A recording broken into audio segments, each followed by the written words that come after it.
Hey there, health lovers. Welcome to The Scoop, where we serve you straight nutrition talk, one scoop at a time. I'm Rachel. I'm a dietitian. I'm a wife. I'm a mom of 2 busy boys, and I am a big fan of making small, healthy changes that can lead to big results. So grab your coffee, your water bottle, or even your afternoon snack and settle in. We're about to dive into today's scoop. And trust me, these simple tips are going to make healthy living feel a whole lot easier. Let's get started. Any and all opinions and views shared by hosts and guests on this podcast are the speaker's own and do not represent the views of Live It Up or its affiliates or parent company.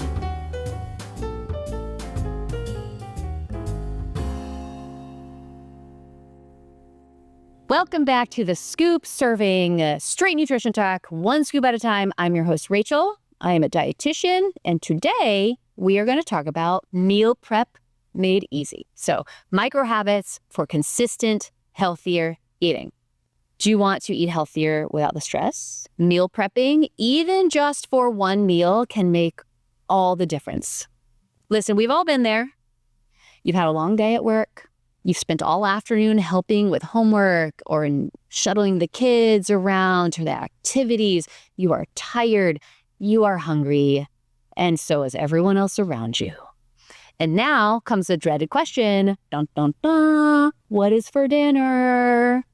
So it's during these stressful, tiring evenings that we normally just throw in the towel and say, we're ordering in. So enter meal prepping. Spend a little bit of time at the start of the week for big time and stress savings later on. That's the bottom line here. That's what meal prepping is all about. Some people might use it because they want to get specific macros. Some people might use it because they are bulking or losing weight. But the bottom line at the end of the day is that the most important part is that it saves you time and stress. It is one less thing to worry about as you go about your day. So there's a lot of different ways that you can meal prep. Everything from just knowing what you'll eat for the week to full-on batch cooking every protein, grain, and veggie. But guys, we're going to start slow. How do you even get started, right? First, you have to think about what meal causes the most stress. Which one do you need the most help with? Start with that one. Meal prepping for an entire family might look different than it looks like if you're just meal prepping for you. So the first thing you have to do is consider what materials you'll need. The right containers are key. Glass is often the best because it reheats most easily. Now you have to set aside the time. I want you to think through the logistics of this. When in your weekly schedule do you have an hour or two to devote to prepping this meal? Put it in your calendar. All right? If you don't, your groceries are going to go bad. And that's the end of that, right? So the next thing you want to do is you want to think about, what are you going to make?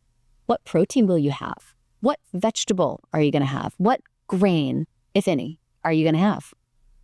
How many days are you planning for? Are you doing the whole week? Are you just making sure that 2 of the days you are set and the rest you got a handle on? So that's going to help inform how much you buy. Make sure you get enough, right? Write down the ingredients and get down to the grocery store. All right, so you have your containers, you have your plan, you know what you need to buy, you have it in your fridge, you've set aside the time. Now it's time to prep it up, baby. I want you to bake some chicken, roast some veggies, make some quinoa. You can switch it up. Maybe you grill some steak, maybe you steam some veggies, and maybe you make some rice. Listen, it doesn't matter. I just want you to write down and to figure out what you're going to make, and you actually make it, right? Portion it out. Once you cook it, you portion it out into your new containers and you refrigerate it until you're ready. Now, if that feels like too much and you're like, heck no, Rachel, this is not for me, maybe you just focus on one element of the meal. Let's break it down even farther, right? Is protein always hard to include in your meals? Grill it up ahead of time, portion it out. Just focus on the protein, add the rest later. Do veggies somehow not make it onto your plate? Maybe you make a really big, colorful salad to use throughout the week. Maybe you roast up a whole bunch of hearty vegetables like squash and broccoli and tubers, which are potatoes, and reheat as needed, okay? So maybe you're like, I can get the protein. I will just figure that out or use leftovers. But vegetables, that's where I fall flat. So let's meal prep it.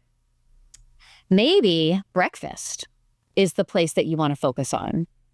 So you can batch cook oatmeal, you mix together some rolled oats, some milk or water, cinnamon, vanilla.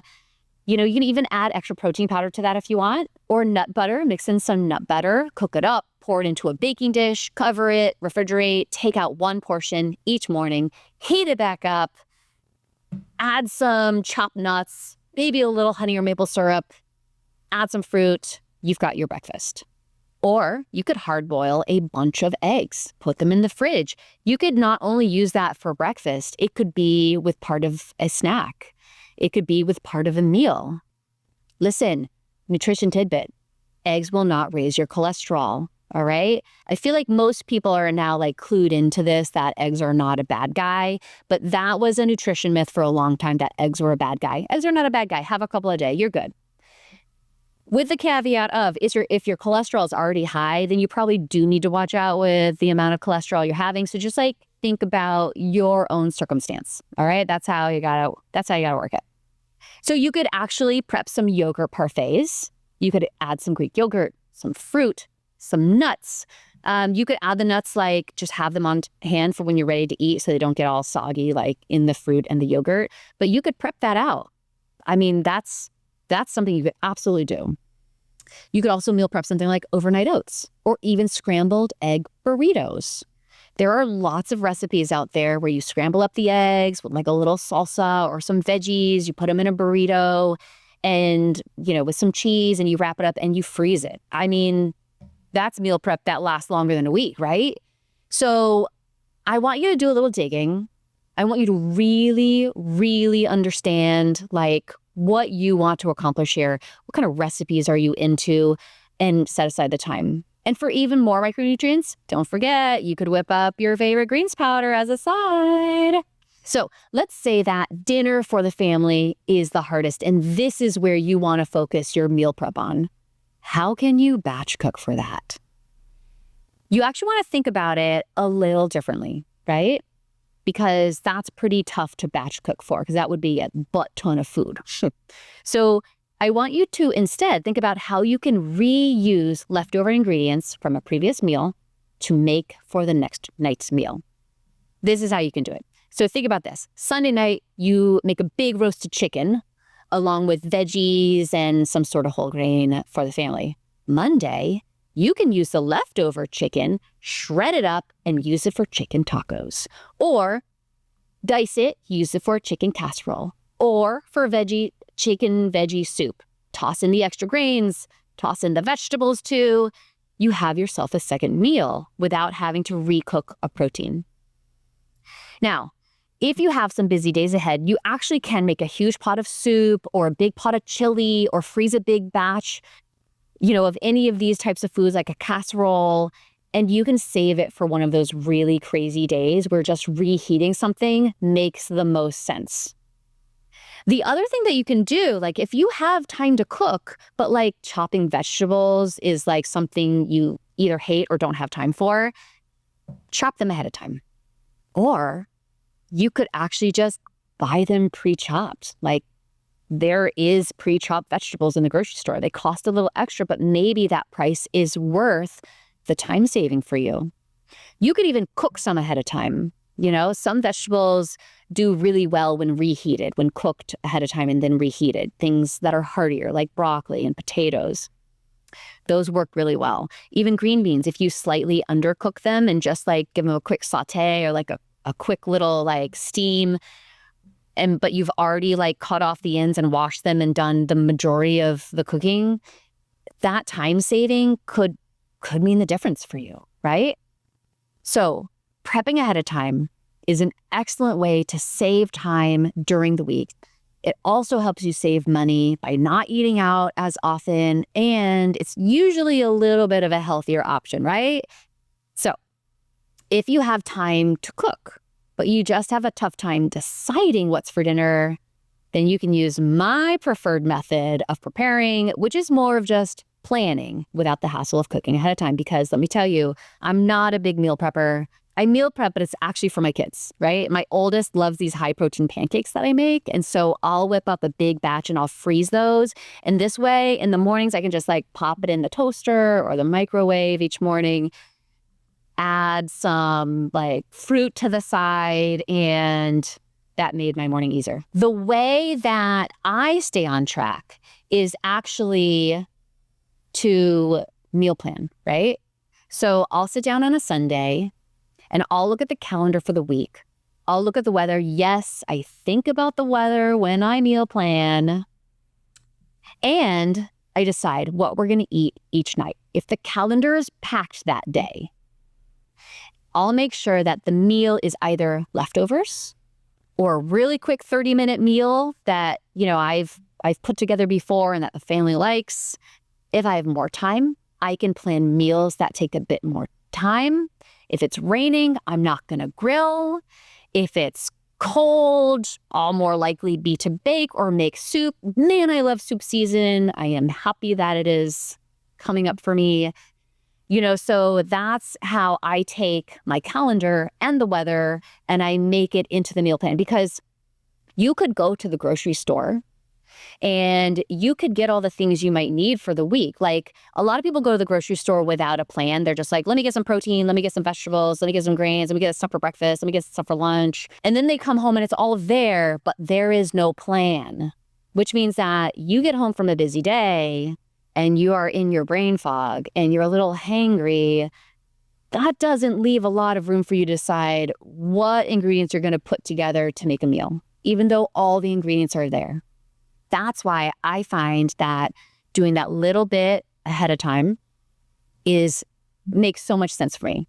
And I actually just write it down on a sticky note and I post it on the fridge, right? Just a little tiny sticky note. I'll put like M and then I'll write down blah, blah, blah. This is what we're eating for Monday. And then I'll do a T, U, and I'll do blah, blah, blah. This is what we're eating on Tuesday. And I post it on my fridge. And that's my meal planning.